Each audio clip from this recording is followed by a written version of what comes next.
الحمد لله رب العالمين، والصلاة والسلام على نبينا محمد وعلى آله وصحبه أجمعين. أما بعد، السلام عليكم ورحمة الله وبركاته. خۆشەویستان و ئازیزان، پێشەکی داواکارم لە خوای پەروەردگار زانستی بەسوودمان پێبەخشێ، ئیخلاس و سەواب بکاتە ئیشەکانمانەوە. خۆشحاڵم بۆ جارێکی تر لەوانەیەکی تردا بە ئێوەی خۆشەویست و ئازیز بگەمەوە لە خولی چلینەی قورئانی لە خزمەتی فرمودەکانی پێغەمبەری خۆشەویستمان صلی الله عليه وسلم کە تایبەتن بە فەزڵ و ئەحکام و ئادابی قورئان کە کۆکراوەتەوە لە پەرتووکی الأربعون القورئانیە. ئەمڕۆ وانەی شەشەمە، بە یارمەتی خوای پەروەردگار سێ بەند وەردەگرین لە پەرتووکەکە. لە بەندی چوارەمەوە دەستی پێ دەکەین، ئەو فەرمودانەی کە هاتوون دەربارەی هاندان لەسەر پەیماندان بە قورئان و پێداچوونەوەی. فەرمودەی 27ەم پەیماندان بە قورئان و بەبیرهێنانەوەی. عن أبي موسى الأشعري رضي الله عنه عن النبي صلى الله عليه وسلم قال: تعاهدوا القرآن فوالذي نفسي بيده لهو أشد تفصيا من الإبل في عقلها. متفق عليه.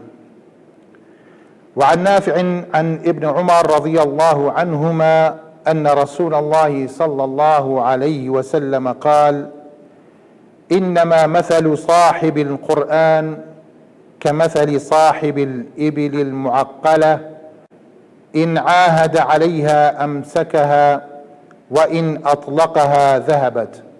رواه البخاري ومسلم. خۆشەویستان، ئەبوو موسای ئەشعەری ڕەزا و ڕەحمەتی خوای لێ بێت دەیگێڕێتەوە لە پێغەمبەری خۆشەویستمان صلى الله عليه وسلم کە دەفەرمێت: تعاهدوا القرآن، واتە پەیمان بە قورئان بدەن. فوالذي نفسي بيده لهو أشد تفصيا من الإبل في عقولها. معنای ئەم فەرمودەیە ئینسانی مسلمان کە خوای پەروەردگار نیعمەتێکی پێ ئەبەخشێت و گەورەترین نیعمەت لە پاش ئیمان بە خوای پەروەردگار نیعمەتی لەبەرکردنی قورئانە، کە ئینسان قورئانی لە دڵدا هەڵگرت بوو، باشتر وایە کەوا پەیمان بدا بەو قورئانە لەسەری بمێنێتەوە و لە دڵیا بمێنێتەوە و لە دڵیا دەرنەچێت. اینجا پێغەمبەری خۆشەویستمان صلی الله عليه وسلم سوێن دەخوا دەفەرمێ: فوالذي نفسي بيده، واتە بەو زاتەی کەوا نەفسی منی بەدەستە، واتە خوای پەروەردگار،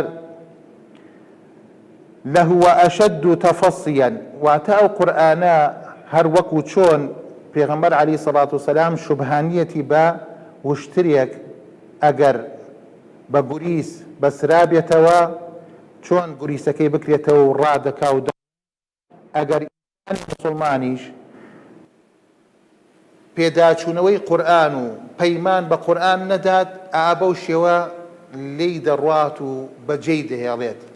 جا بۆیە ئەبێ ئێمەی مسلمان کە خوای پەروەردگار ئەو نیعمەتەی لەگەڵدا کردوین و پێی بەخشیوین، ئەبێت پەیمان بدەین بە قورئان کەوا مراجعەی بکەین، پێداچوونەوەی بکەین، کاتێک دیاریکەین بۆ ئەو قورئانی کەوا لەبەرمانە، چ بە ڕۆژە بێ و چ بە شەو دەبێت. نابێت ئینسان تەمەڵی بکات لە پێداچوونەوەی قورئان، لە مراجعەکردنی، ئەگینا لێت دەڕوا، ئەوەی لەبەرت کردووە بەجێت دەیەڵێ و دەڕوا و لەبیری دەکەی. هەر لە ڕیوایەتەکەی نافعە کە لە ئیبن عومەرەوە گێڕێتەوە ڕەزا و ڕەحمەتی خوای لێ بێ، کە پێغەمبەری خوا صلی الله عليه وسلم فەرموویەتی: إنما مثل صاحب القرآن، واتە هاوڵی قورئان، هاوڕێی قورئان، خاوەنی قورئان، وەکو خاوەنی ئەو وشترە وایە کەوا بەسراوەتەوە. ئین عاهەدە عەلەیها ئەمسەکەها، ئەگەر هات و پارێزگاری لێ بکا و پێداچوونەوەی بکە ئەوە دەیهێڵێتەوە لە لای خۆی. ئینسانی مسلمانیش کەوا قورئانی لەبەرە، چەندێکی لەبەرە، ئاەتێکی لەبەرە، سوورەتێکی لەبەرە، حزبێکی لەبەرە، یەک جوزئی لەبەرە، هەموو قورئانی لەبەرە، ئەبێ پەیمان بداتە ئەو قورئانەوە کەوا مڕاجعەی بکا و پێداچوونەوەی بکە بۆ ئەوەی بەجێی نەهێڵێت و لە بیری نەچێ. هەر وەکو وشترەکە وایە ئەگەر بیبەسێتەوە ئەو پارێزگاری لە وشترەکە دەکات. ئەگەر هات و وشترەکەش بەرەڵا بکە و بڕوا و نەیبەسێتەوە ئەوە وشترەکە دەڕوات. اینجا وشتریش طبیعەتی وایە کە پێغەمبەر عەلەیهی سەڵات وەسەلام ئەو نمونە ئێنێتەوە، چونکە ئەو سەردەمە کە سەردەمی پێغەمبەر بوو عەلەیهی سەڵات وەسەلام باشترین حەیوان و گرانتری و بەهاترین حەیوان لایەن وشتر بووە، بۆیە ئەو نمونانە ئێنێتەوە کەوا باشترین شێوە تێبگەن. اینجا بۆیە پێغەمبەر عەلەیهی سەڵات وەسەلام ئەو خاوەن قورئانە ئەشوبهێنێ بە خاوەن وشترەکە. اینجا ئینسانی مسلمان کە خوای پەروەردگار قورئانی پێبەخشیوە ئەوە نیعمەتێکی گەورەیە، ئەبێ تەعاهود و پەیمان و مراجعەی قورئان کا بە بەردەوامی بۆ ئەوەی قورئان بەجێی نەهێڵێ. دەچینە خزمەت فەرموودەی 28ەم، پەیماندان بە قورئان و پێداچوونەوەی بە شەو و ڕۆژ ئەگینا لەبیرت دەچێت. عن ابن عمر رضي الله عنهما قال: قال رسول الله صلى الله عليه وسلم: وإذا قام صاحب القرآن يقرأه بالليل والنهار ذكره، وإذا لم يقم به نسيه. رواه مسلم.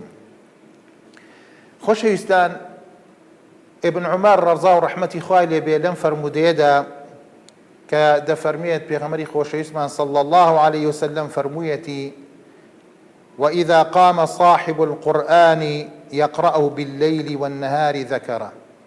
ئەمە وانەیەکی گەورەیە لە مامۆستایەکی گەورەوە کە پێغەمبەری خۆشەویستمانە صلى الله عليه وسلم باشترین مڕەبیە کە چۆن قوتابیەکان و خوێندکارەکانی ئاگادار دەکاتەوە، فێریان دەکات ئەو کەسانی کەوا خاوەنی قورئانن چۆن احتیفاظ و پارێزگاری لە قورئانەکەیان بکەن.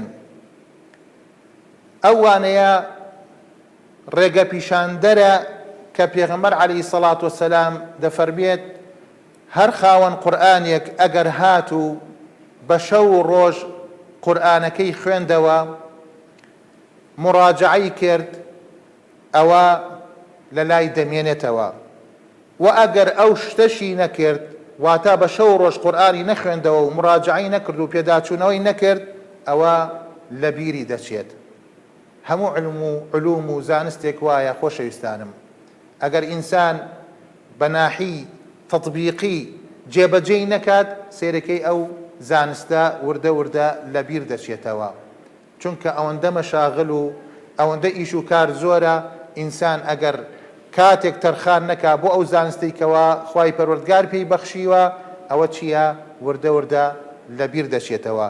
اینجا پێغەمبەر عەلەیهی سەڵات وەسەلام ڕێگایەکی پیشانداوە کە ئینسانی مسلمان دەتوانێت پارێزگاری لە قورئانەکەی بکە، ئەو قورئانی کەوا لەبەری کردووە بەچی شێوەیەک؟ بە شەو بیخوێنێتەوە، بە ڕۆژ بیخوێنێتەوە. بە ڕۆژ هەر کاتێک کەوا مەجالی هەیە قورئان ئەوەی کە لەبەرەتی لەبەر بیخوێنێتەوە بۆ ئەوەی لە بیری نەچێتەوە. هەر کاتێک کەوا فەراغی هەیە ئیستیغلالی بکە قورئانەکە بخوێنێتەوە. هەروەها بە شەویش خۆشەویستانم، ئینسانی مسلمان دەتوانێت بە شەو کەوا کاتێک هەموو ئیشەکان ڕاوەستاوە کاتی ئیسراحەتە، کاتێک دیاریکا بە شەو هەڵسێ بۆ شەو نوێژ قورئانەکە بخوێنێتەوە. اینجا ڕێگەی زۆر هەیە کەوا ئینسان بتوانێت مراجعەی قورئان بکە.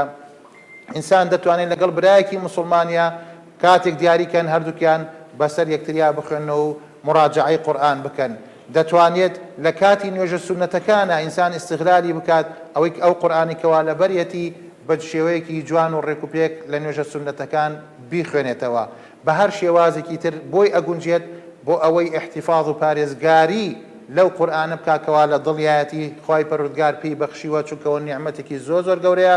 ئینسان ئەبێ شکری خوای پەروەردگار بکە، لە شکریش ئەوەتانە ئینسان بەردەوام بێت لەسەر پێداچوونەوە و خوێندنەوەی قورئانی پیرۆز و واز بێنێت لە تەمەڵی و خۆی مەشغوڵ نەکا بە شتێکەوە کەوا سوودی بۆ نییە. دەچینە خزمەت فەرموودەی 29. ئەو کەسە چی دەڵێت کە ئاەتێک یان سوورەتێکی لەبیر دەبرێتەوە؟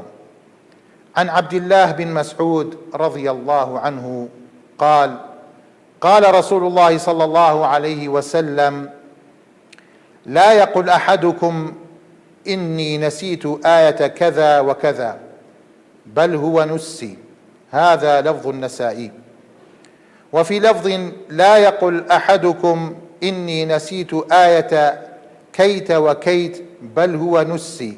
رواه مسلم والبخاري بنحوه.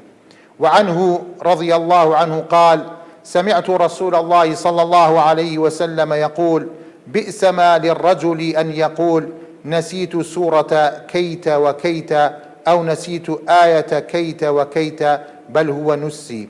رواه مسلم. لم فرموداني بيغمري خوشويستمان صلى الله عليه وسلم كعبد الله كريم مسعود رضا ورحمتي خوای لێبێ ئەیگێڕێتەوە بۆمان دەفەرمێت پێغەمبەری خۆشەویستمان صلى الله عليه وسلم فەرموویەتی لا يقل أحدكم إني نسيت آية كذا وكذا بل هو نسي. لێرە پێغەمبەری خۆشەویستمان صلى الله عليه وسلم فێری ئەومان دەکات کە چی زاراوەیەک بەکاربێنین دەربارەی ئەگەر هات و ئێمە ئاەتێکمان لەبیر چوو. نابێ بڵین لەبیرمان چوو لەو ڕوانگەوە کەوا مەسەلەی تەمبەڵی و یان بە عەمدەن وا بکەیتەوە ئاەتەکانی قورئانی پیرۆز و سوورەتەکانی قورئانی پیرۆزت لەبیر بچێتەوە، واتە خەتاکە هی خۆت بێت. ئەو لەفزە بەکار مەهێنە بڵێ نەسیت و یعنی لەبیرم چووەتەوە، نە، باشتر وایە بڵێ لەبیرم براوەتەوە، لەبیرم براوەتەوە، نووسینە یعنی نووسینە. ئەو لەفزە بەکار بێنە چونکە ئەوە خوای پەروەردگارە وای لە تۆ کردووەکەوە لەبیرت بچێتەوە بە هەر هۆکارێک بێت لە هۆکارەکان.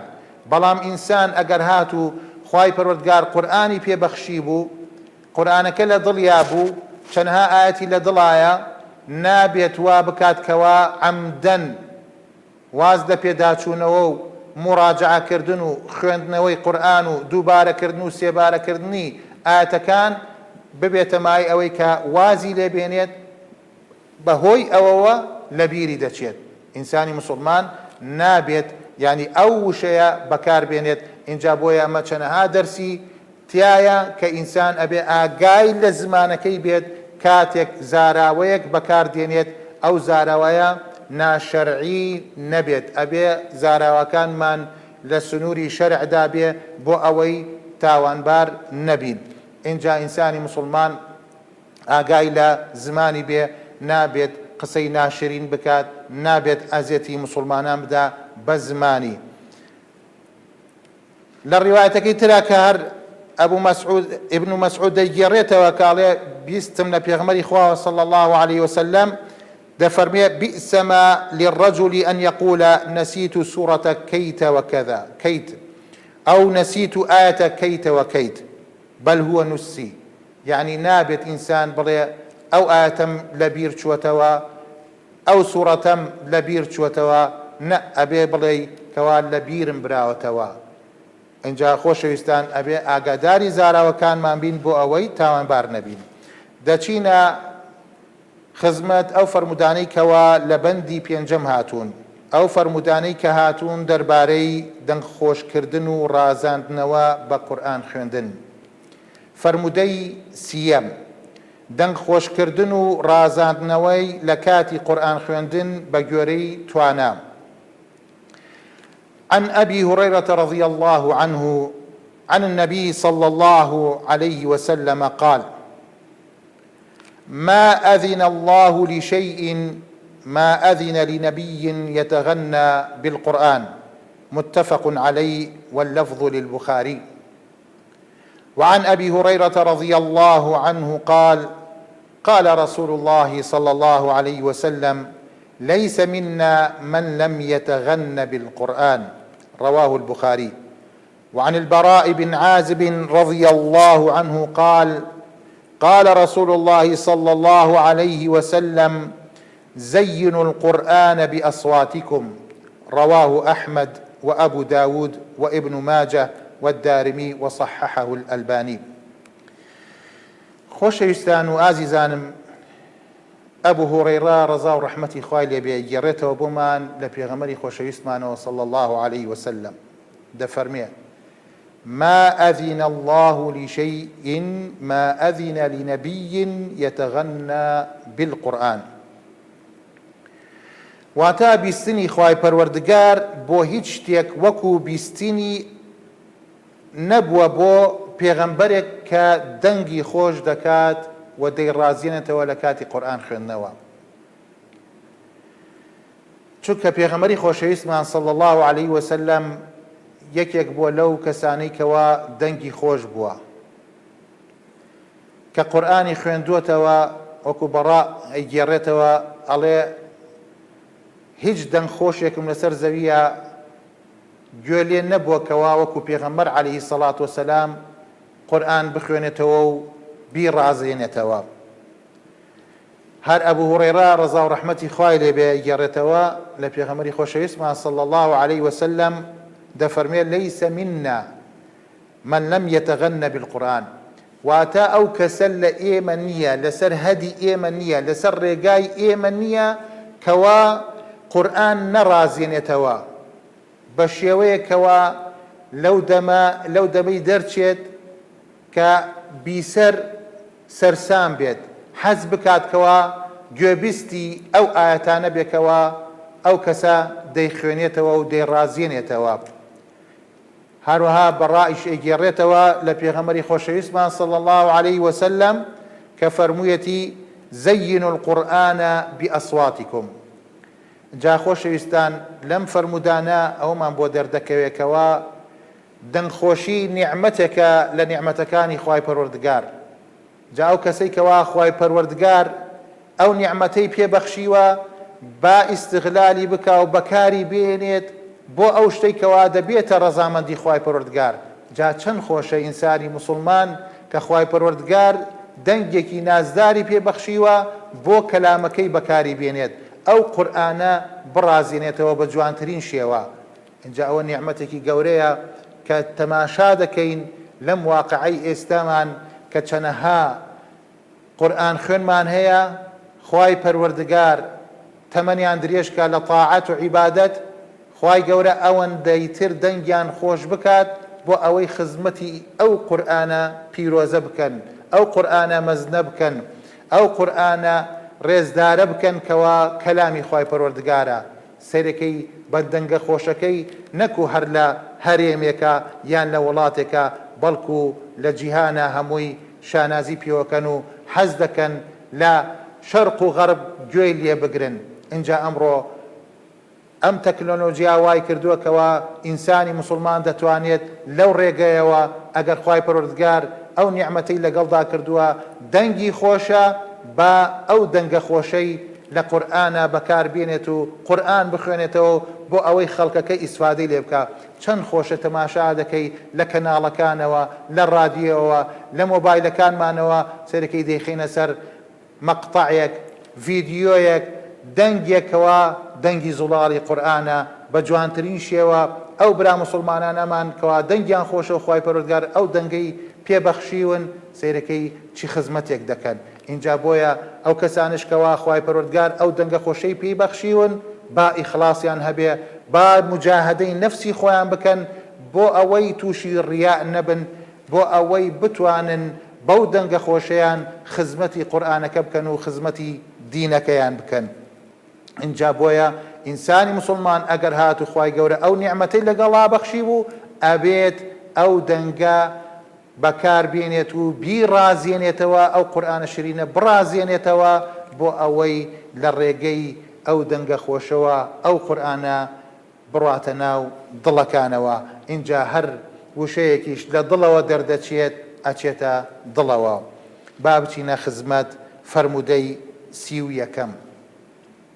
ستایشکردنی کەسێک ئەگەر شایستە بوو و دڵنیا بێت لێی کەوا تووشی فتنە نابێت. عن أبي موسى الأشعري رضي الله عنه أن النبي صلى الله عليه وسلم قال له: لو رأيتني وأنا أستمع لقراءتك البارحة لقد أوتيت مزمارا من مزامير آل داود. رواه البخاري ومسلم. وفي رواية قال أبو موسى: قلت يا رسول الله لو علمت مكانك لحبرته لك تحبيرا. رواه ابن حبان وغيره. ذكر الطبري عن عمر بن الخطاب رضي الله عنه أنه كان يقول لأبي موسى الأشعري: ذكرنا ربنا، فيقرأ أبو موسى ويتلاحن. وقال: من استطاع أن يتغنى بالقرآن غناء أبي موسى فليفعل. وكذا رواه ابن حبان بلفظ آخر. خۆشەویستان، ئەبوو موسەی ئەشعەری ڕەزا و ڕەحمەتی خوای لێبێ یەکێک بوو لەو کەسانەی کەوا خوای پەروەردگار دەنگخۆشی پێبەخشی بوو. پێغەمبەری خۆشەویستمان صلی الله عليه وسلم ڕۆژێک لە ڕۆژان گوێبیستی ئەو قورئانە بوو کەوا ئەبوو موسا دەیخوێندەوە.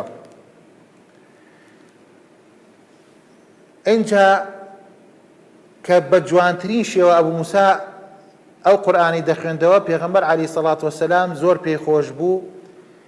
لە مقابلە لە بەرامبەر ئەوە پێغەمبەر عەلەیهی سەڵات وەسەلام وەکو مامۆستایەک تەشجیعی تەڵەبەکەی کرد، تەشجیعی قوتابیەکەی کرد کەوا بەردەوام بێت لەسەر ئەو شێوازە خوێندنە کە وەکو مەزامیری ئالی داود کە ئەوانیش بەناوبانگ بن بە دەنگخۆشی. بزانن ئەبوو موسا کە ئەوە ئەبیسێت بە پێغەمبەری خۆشەویستمان صلی الله عليه وسلم چی دەڵێت؟ قلت يا رسول الله، أي پێغەمبەری خوا صلی الله عليه وسلم، لو علمت مكانك، ئەگەر بمزانایە کە تۆ گوێبیستی منی کاتێک قورئانم دەخوێندەوە، لحبرته لك تحبيرا، بە جوانترین شێوە بۆتم دەڕازاندەوە. اینجا ئەمەش چی ئەگەیەنێ خۆشەویستانم؟ ئەمە وانەیەکی تایە کە پێغەمبەری خۆشەویستمان صلی الله عليه وسلم مەدحی یەکێکی کردووە کە ئەزانێت تووشی ڕیا نابێ. جا بۆیە ئەگەر بزانیت برایەکی موسڵمانت خوای گەورە نیعمەتێکی پێبەخشیوە، تۆ تەشجیعی کەی لەسەر ئەوە، مەدحی بکەی بە شەرتێک بە مەرجێک بزانی کەوا تووشی ڕیا و فیتنە نایەت. بۆ نمونە خوای پەروەردگار یەکێک لە عەبدەکانی موسڵمانێک لە موسڵمانەکان خوای گەورە سەروەت و سامانی پێبەخشیوە، ئەویش دەڕوا دەیبەخشێت، سەدەقە دەکات، کاری چاکە دەکات بەو پار و پولەی. تۆ لێرە دەتوانی مەدحی بکەی، بەڵام ئاگاداری بە کە تووشی فیتنەی نەکەی، بۆ ئەوەی تەشجیعی کەی بەردەوام بێت لەسەر ئەو کارە چاکەی کەوا دەیکات. برایەکەوا دەنگی خۆشە تەشجیعی بکە، یارمەتی بدە بۆ ئەوەی ئەو دەنگەی تۆمار بکەی. ئەمڕۆ ئامێرەکان زۆر زۆرن، ئاسانە بیبە بۆ ستودیۆیەک. سوپاس بۆخوا ئەو سنتەر و ڕێکخراوانە هەن کەوا یارمەتی ئەو موسڵمانانە دەدەن، بە جوانترین شێوە بە جوانترین شێوەش مونتاجی دەکەن بۆ ئەوەی لە کەناڵەکانەوە ئەو دەنگە خۆشانە بگات بە هەزارەها خەڵک. ئەوە تۆ دەتوانی تەشجیعی بکەیت، لەگەڵ ئەوەشا بە بیری بێنیتەوە و ئامۆژگاری بکەیت کە خوای پەروەردگار ئیخلاصی پێبەخشێ، نەکو تووشی فیتنە و تووشی ڕیا ببێت. اینجا دوای ئەوە تەماشای هەڵوێست و ڕەفتاری ئەو قوتابی و خوێندکارە بکە لەگەڵ پێغەمبەری خۆشەویستمان صلی الله عليه وسلم، چونکە دڵنیایە لە خۆی، متمانەی بەخۆی هەیە کەوا تووشی ڕیا نابێ. بە پێغەمبەری خۆشەویستمان صلی الله عليه وسلم دەفەرمێ: ئەگەر بمزانایە کەوا تۆ گوێم لێ دەگری، بمزانایە کەوا تۆ لەو شوێنەی لحبرته لك تحبيرا، ئەو قورئان خوێندنەوەم بە جوانترین شێوە دەڕازاندەوە بۆت. جا بۆیە خۆشەویستانم، ئەوەی خوای گەورە نیعمەتێکی پێبەخشیوە با شکری ئەو نیعمەتە بکە و بۆ ئەوەی بەردەوام بێت. اینجا بە جوانترین شێوەش بەکاری بێنێ، لە شوێنی خۆیان بەکاری بێنێت ئەم لا ئەولای پێنەکە تەنها و تەنها مەبەستی خوای پەروەردگار بێت ئەوە نیعمەتێکی زۆر زۆر گەورەیە.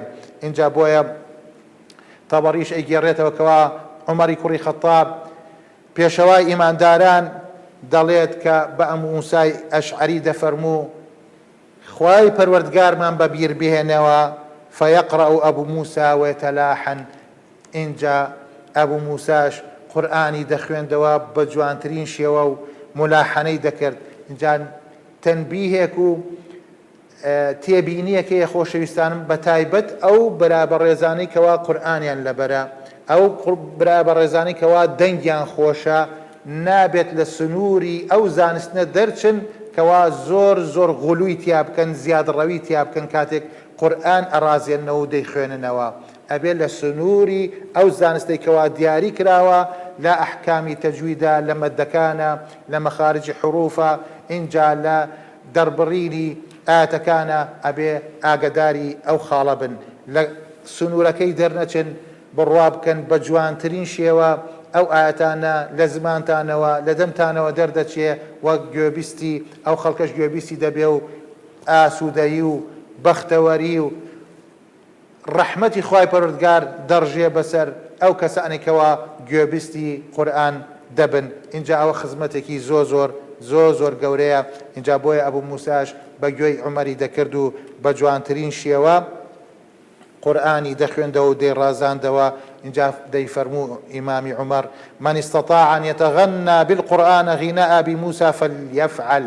ئەوەی دەتوانێت وەکو ئەبوو موسا قورئانەکە بڕازێنێتەوە و بیخوێنێتەوە با ئەویش ئەو کردارە بەو شێوەیە ئەنجامی بدات. دەچینە بەندی شەشەم ئەو فەرمودانەی کە هاتوون دەربارەی ئیخلاصبوونی کردەوە بۆ خوای گەورە. فەرمودەی 32 ئەوەی قورئان بخوێنێت بە مەبەستی ڕووپامایی و پێشچاوی. عن أبي هريرة رضي الله عنه في الحديث الطويل قال سمعت رسول الله صلى الله عليه وسلم يقول إن أول الناس يقضى يوم القيامة عليه فذكر رجل تعلم العلم وعلمه وقرأ القرآن فأتي به فعرفه نعمه فعرفها قال فما عملت فيها قال تعلمت العلم وعلمته وقرأت فيك القرآن قال كذبت ولكنك تعلمت العلم ليقال عالم وقرأت القرآن ليقال هو قارئ فقد قيل ثم أمر به فسحب على وجهه حتى ألقي في النار رواه مسلم وغيره وهذا جزء من الحديث. ئەبوو هورەیرە ڕەزا و ڕەحمەتی خوای لێ بێت لەم فەرمودەیە تەمەنەوە فەرمودەیەکی درێژە بەڵام ئەوەی کە مەبەستمانە کە خاوەنی پەرتوکەکە هێنایەتی وەکو شاهیدێک وەکو بەڵگەیەک بۆ ئەم بەندە دەفەرمێت سمعت رسول الله صلى الله عليه وسلم پێغەمبەری خۆشەویستمان صلى الله عليه وسلم فەرموویەتی إن أول الناس يقضى يوم القيامة عليه. يعني یەکێک لەو کەسانی کەوا خوای پەروەردگار لە ڕۆژی قیامەتە محاسبەیان دەکا و دەست بە محاسبە دەکرێت لە یەکەم کەسەکانە کێیە رجل تعلم العلم وعلمه. يعني تەماشا بکەن و ورد ببنەوە لەم فەرمودەیە خۆشەویستانم. پیاوێکە خەریکی علم و زانست بووە و هەروە خەڵکیشی فێر کردووە واتە ئیشەکەی زۆر زۆر پیرۆزە و هەروەها قورئانی خوێندووەتەوە. ئەم پیاوە طبعا ئەم نیعمەتەی دێنە پێشی دەیناسێتەوە ئەڵێن چیت کردووە بەم نیعمەتانێکەوە زانست و قورئان خوێندنە. ئەویش ئەڵێ قال تعلمت العلم وعلمته. ئەڵێ من فێری زانست بووم و پاشان خەڵکیشم فێر کرد. وقرأت فيك القرآن یعنی لە پێناو تووشە قورئانم خوێندووە. تەماشاکەن خۆشەویستان، لە وەڵامە چیان پێدەوترێت؟ قال كذبت، درۆت کرد. ولكنك تعلمت العلم ليقال عالم، تۆ فێری زانست بووی بۆ ئەوەی پێت بوترێ زانا، بۆ ئەوەی پێت بوترێ مامۆستا، بۆ ئەوەی پێت بوترێ شێخ، بۆ ئەوەی پێت بوترێ مەلا. وقرأت القرآن ليقال هو قارئ، ودوای ئەوەش قورئانت خوێندووە مەبەست و نیەتت ئەوە بووە کەوا بەس پێت بڵێن کەوا چییە؟ قورئان خوێنێکی بەناوبانگە. ئەمە خۆشەویستانم ئاگادارمان دەکاتەوە کەوا ئینسانی موسڵمان کاتێک کردەوەیەک ئەنجام دەدا، با کردەوەکەش لە ظاهیرا کردەوەیەکی چاک بێت، چونکە هەمومان دەزانین کەوا فێربوونی زانست و اینجا بەخشینەوەی و بڵاوکردنەوەی زانست یان هەر کردەوەیەکی تر لە حەدیسەکە کەوا لە پێشەوەی هاتووە باسی مجاهیدیش دەکات کەوا جیهاد دەکات لە پێناوی خوای پەروەردگارە، باسی ئەو کەسانش دەکات کەوا ماڵ ئەبەخشن لە پێناوی خوای پەروەردگارە، بەڵام مەبەستەکەیان خوای پەروەردگار نییە، مەبەستەکەیان دنیایە بۆ ئەوەی خەڵکی باسییان بکە. جا بزان چەندێک دەقیقە، چەندێک وردە ئەبێ ئێمەی ئینسانی موسڵمان مجاهدەی نەفسی خۆی بکە. ئەگینە خوا پەنا بدا ڕیا زۆر زۆر شاراوەیە، زۆر وردە، ئینسان تووشی ڕووپامایی دەبێت. جا ئینسان نابێت کردەوەیەک بکە چ بچووک بێ چ گەورە بێ مەبەستی خوای پەروەردگار نەبێ و مەبەستی دنیا بێت. جا بۆیە ئینسان کەوا کردەوەیەکشی دەکات، هەر کردەوەیەکی کردووە لە مناڵیەوە خەریکی عیبادەتە، خەریکی بەخشینە، خەریکی جیهادکردن لە پێناو خوای پەروەردگارە، ئەوە بۆ خوای پەروەردگار کردوێتی. نابێ ئینسانی موسڵمان بگاتە مەرحەلەیەک و قۆناغێکەوە منەت بەسەر خوای پەروەردگارە بکە و منەت بەسەر عەبدەکانەوە بکە.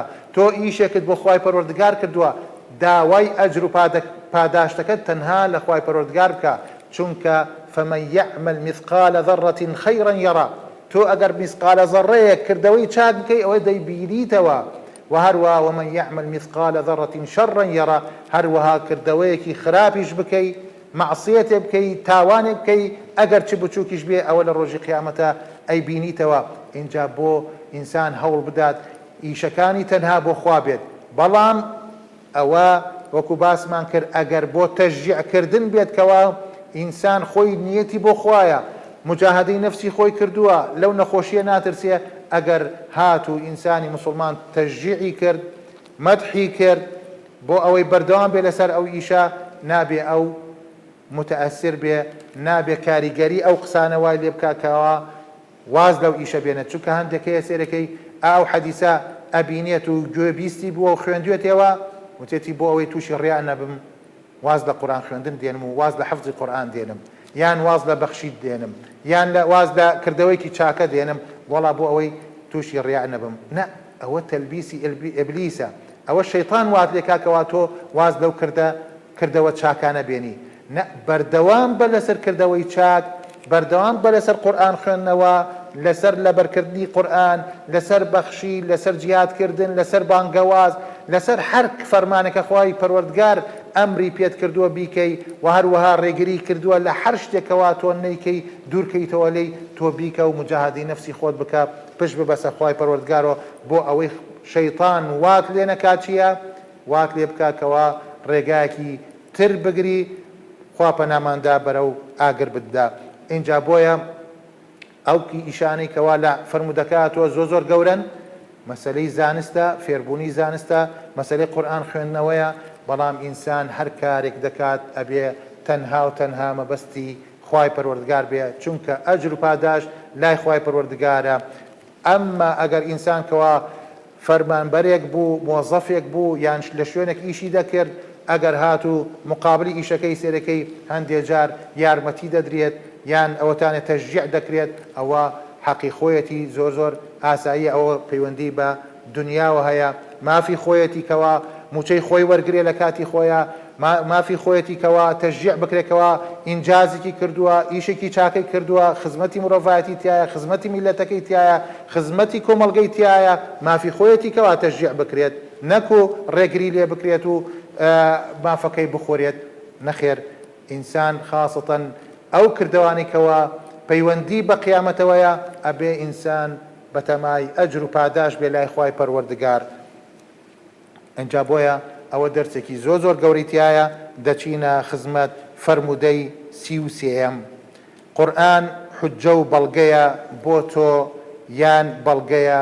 لەسەر تۆ عن أبي مالك الأشعري رضي الله عنه قال قال رسول الله صلى الله عليه وسلم والقرآن حجة لك أو عليك كل الناس يغدو فبايع نفسه فمعتقها أو موبقها رواه مسلم وغيره خۆشەویستانم لەم فەرموودەی ئەبوو مالکی ئەشعەری ڕەزا و ڕەحمەتی خوای لێ بێ کە پێغەمبەری خۆشەویستمان صلی الله عليه وسلم فەرموویەتی والقرآن حجة لك أو عليك ئەبێ بوەستین ئەبێت بیر بکەینەوە بزانین ئەم قورئانە پیرۆزەی کەوا لە بەردەستمانە یان ئەوەتانێ حجە و بەڵگەیە بۆمان لە ڕۆژی قیامەتە یان ئەوەتانێ حجە و بەڵگەیە لەسەرمان لە ڕۆژی قیامەتە ئەوەش چۆن دەبێت ئەوە بەو شێوە دەبێت ئازیزانم ئەگەر هاتو ئێمە